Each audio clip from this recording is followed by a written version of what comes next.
जीवा कावरे भाऊजी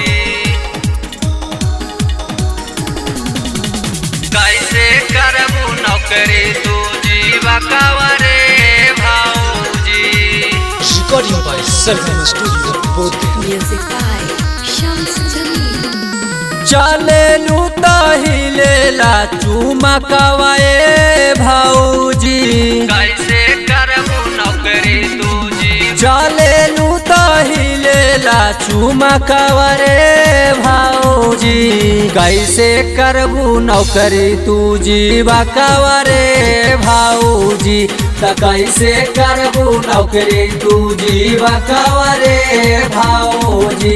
जीवा कावरे भाऊजी जीवा कावरे भाऊजी जीवा कावरे भाऊजी जीवा कावरे भाऊजी त पीछावा से लोगवा मारे धकवरे भाऊजी त कैसे करबू नौकरी तू जीवा कावरे भाऊजी त कैसे करबू नौकरी तू जीवा कावरे भाऊजी।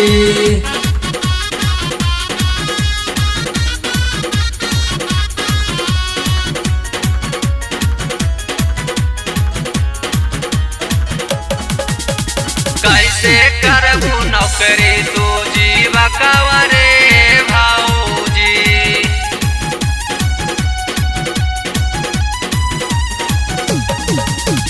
गाँव आयो टोलावा में बड़ी तोहर चारा ना जाने भैया कैले के तना हो खर्चा के भैया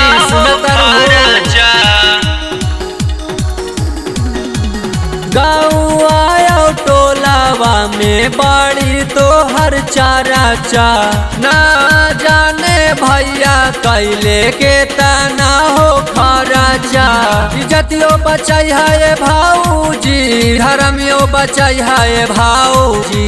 इज्जतियो बचाई है भाऊजी धर्मियो बचाई है भाऊजी त कैसे करबू नौकरी तू जीवा कावरे भाऊजी त कैसे करबू नौकरी तू जीवा कावरे भाऊजी त कैसे करबू नौकरी तू जीवा कावरे भाऊजी।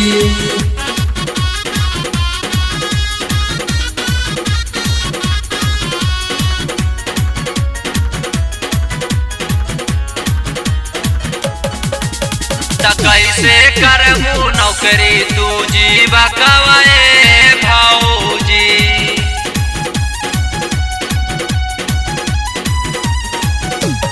घरे घरे सुनाए भाऊजी राशन दिलाई हा मुकेश खेसारी से राशन बांटवाई हा राशन बांटवाई हा।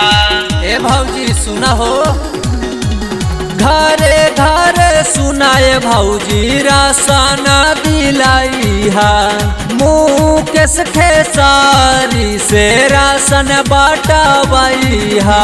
दिनेश वो के दिहाए भाऊजी दिलीप के दिहाए भाऊजी।